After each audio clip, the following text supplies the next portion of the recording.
All right, ladies and gentlemen, today we're going to be getting into programming.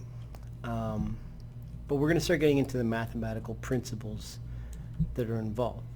So we're going to go ahead and go into our level blueprints. And I just want to call some things to your attention here. So far we've kind of just looked at events and certain things have happened. But we haven't really taken a look at these.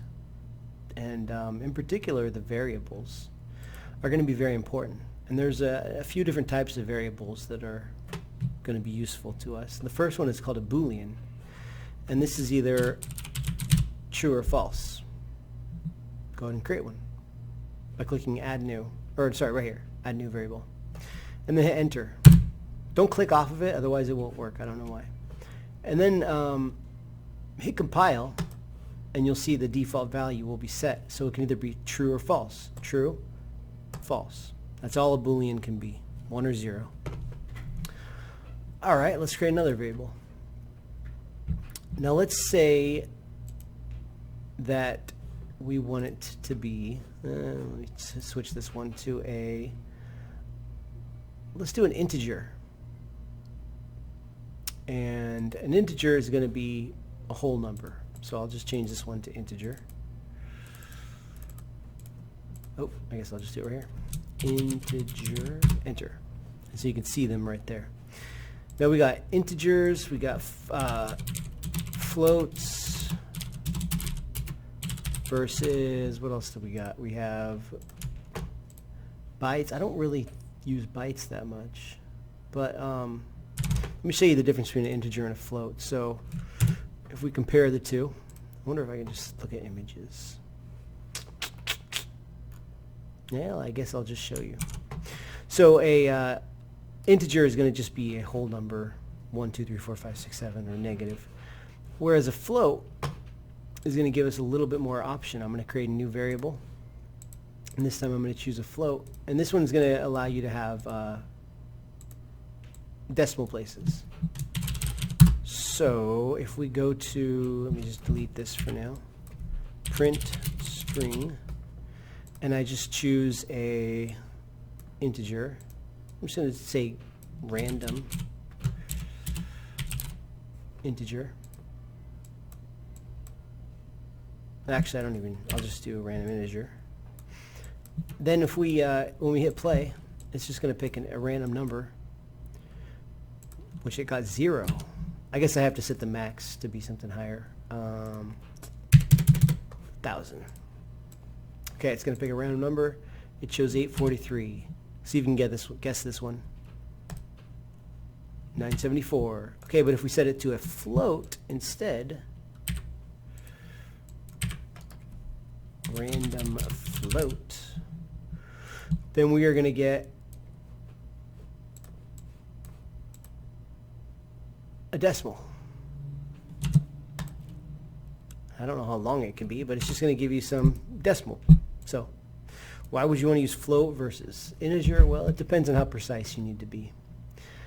And there's various reasons why you pick one over the other. Like percentages, you couldn't do an integer because 0.68 is not an integer. It would round to 1 and then it just wouldn't work.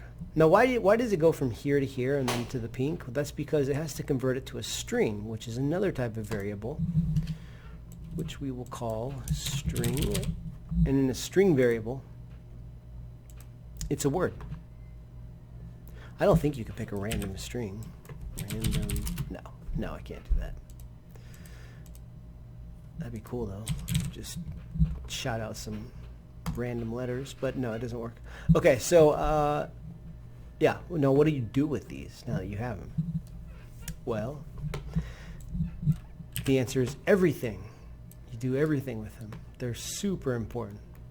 So let's start off with something simple. So let me set my game mode to first person. So I hit play. I'll start from here. Okay, let's just start off with something simple. Let's take a box trigger. Box trigger. And I'm going to stick it right here. And we're going to, this box trigger just means that when you step inside this, it triggers an event if you want it to. Otherwise, it does nothing. It just sits there. But if I create a box trigger and I right click on it and I say add an event when you overlap it, begin overlap, then what we can do is we can set this Boolean right here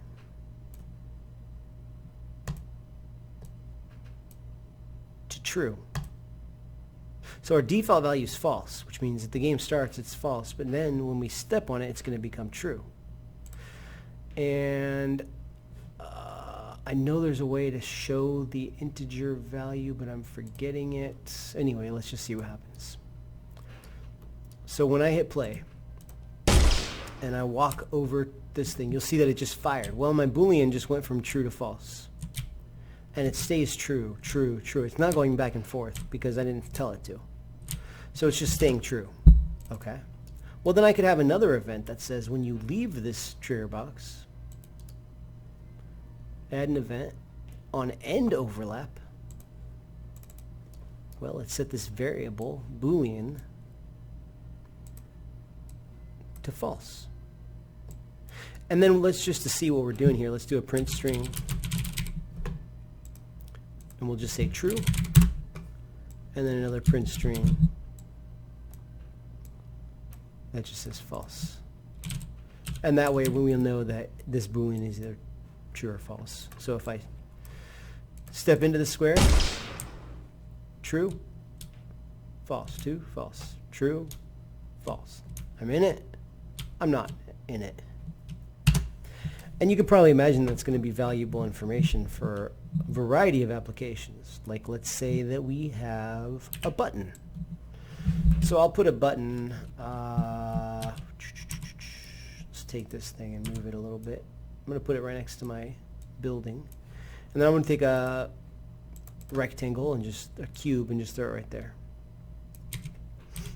So we'll pretend like this is a button and scale it down. Alright. So now, if you push E, this button will disappear. Let's just make it simple. So I'm going to create an event in my level blueprints. I'm going to right click. It's keyboard E is the event. So you have to go into input, keyboard events. You got to find E. So when it's pressed, I'm going to take this cube from my level and I'm going to say destroy it. Destroy actor cube. Now, when I play the game and I push E, the cube is destroyed. Let's try that again. Sorry, I'm going to turn my volume down. I push E, watch the cube. It goes away. But here's the thing. If I'm over here and I push E, the button goes away. Well, I only want it to go away if you're in this box. So that's where our Boolean comes in handy. Because we can say, when you press Z, we want to check and see if this Boolean is set to true or false. And that's what we're going to do is called a branch. Now with this branch, we're only going to destroy it if this condition is true. Well, what is the condition? There's all sorts of things the condition could be. But in this case, we're simply going to check and see. We're going to get the Boolean. We're not setting it. This is to set it, true or false. We're just going to read the value of it, get it. And if it's true, it destroys the actor. So now, I hit play, I hit E, nothing happens. But if I get inside the box and I hit E, it does happen. And let's watch what happens in our code here when I do that. So we'll watch just this part here. I hit E, nothing's happening because the answer is false. And now I hit E, and it's true because our Boolean was switched once I entered the trigger box to true. So what your challenge today is to figure out some way that you can use a trigger box in your level to create something to happen. Sorry, not a trigger box, but you also have to create a Boolean that sets from true to false when you enter that trigger box, And then you have to have some event that uses a branch to check and see if that Boolean is true or false. Now you can't just do what I did. You have to be creative and try to come up with your own idea of how you're going to use that. Now, tomorrow we're going to move on to integers, floats, and strings. Probably not going to really worry about. That's basically just naming objects. But it is going to be important to understand how we can use integers and floats. And there's another one which we'll get into called vectors and rotators, which are going to be useful as well. I think text and string, the only difference is that strings can have letters and numbers, while text is just text, but I'm not entirely sure on that. All right, so once again, create something using a Boolean and show me your code at the end of the period. Later.